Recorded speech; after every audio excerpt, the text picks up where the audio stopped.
इस मौसम में वायरल इन्फेक्शन का डर बहुत ज़्यादा होता है। वायरल इन्फेक्शन का खतरा ज़्यादा रहता है क्योंकि बदलते मौसम में वायरल इन्फेक्शन यानी कि सर्दी खांसी जुकाम अक्सर सबको हो जाती है। तो इससे बचने के कुछ घरेलू उपाय या कुछ नुस्खे आज हम आपसे को बताएंगे, लेकिन उससे पहले वायरल फीवर के लक्षण के बारे में हम बात करते हैं आपसे। वायरल फीवर के लक्षण क्या हैं? वायरल फीवर अगर हो जाए तो उसमें दवाइयों के अलावा और किन किन बातों का हमें ध्यान रखना चाहिए?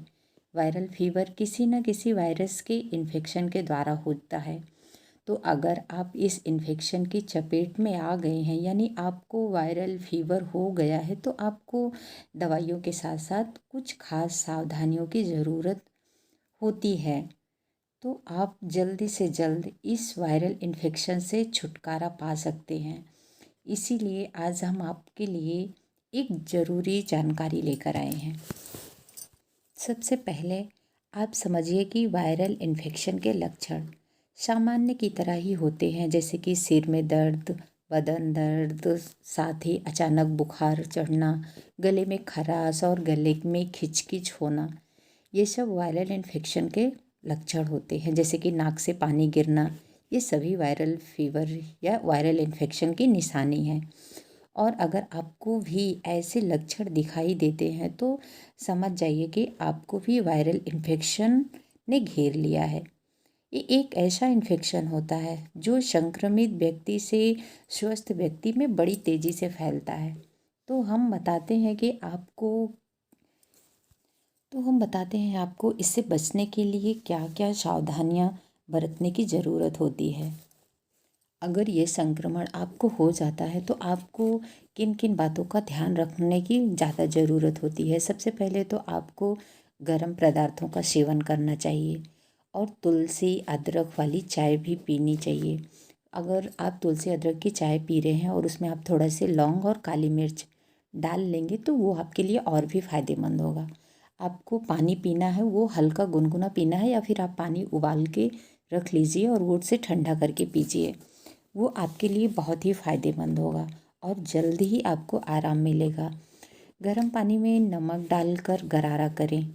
बार बार गरारा करने से इन्फेक्शन बड़ी तेज़ी से कम हो जाता है और जो आपके गले में खराश और खिचखिच होती है वो भी ठीक हो जाती है। रोगी को ताज़े फल देना चाहिए, जैसे कि सेब वगैरह आप दे सकते हो, लेकिन संतरा और केला बिल्कुल नहीं देना है। और आपको कुछ ऐसी चीज़ें खानी चाहिए जिससे कि खाना अगर आप दे रहे हैं तो आपको खाने में क्या खाना चाहिए, हरी सब्जियां खानी चाहिए, दाल रोटी चावल आपको नहीं लेना चाहिए। और अगर रोगी को तेज़ बुखार है तो आपको ठंडे पानी से सिर पर पट्टियाँ रखनी चाहिए। और अगर तेज़ बुखार है तो आपको गर्म पानी नहीं देना चाहिए उसमें। और भोजन भी आपको हल्का फुल्का करना चाहिए। आपको इन सब बातों का ध्यान रखना बहुत ज़रूरी होता है। आप शहद दे सकते हो, 1 चम्मच शहद सुबह, 1 चम्मच शहद शाम को आप ले सकते हो। शहद से भी क्या होता है, गले को खराश जो होती है उसके लिए आराम मिलता है, खांसी के लिए आराम मिलता है और आपको जो वायरल इन्फेक्शन है उससे भी जल्द से जल्द कम करती है शहद जो है। तो ये सब थी खास जानकारियाँ। और अगर आराम नहीं मिलता है इन सब के बाद भी तो आपको तुरंत डॉक्टर को दिखाना चाहिए और डॉक्टर से सलाह लेनी चाहिए। तो ये वीडियो हमारा आपको कैसा लगा? वीडियो देखने के लिए बहुत बहुत धन्यवाद। अगर वीडियो पसंद आया है तो प्लीज़ मेरे चैनल को लाइक शेयर और सब्सक्राइब ज़रूर करें।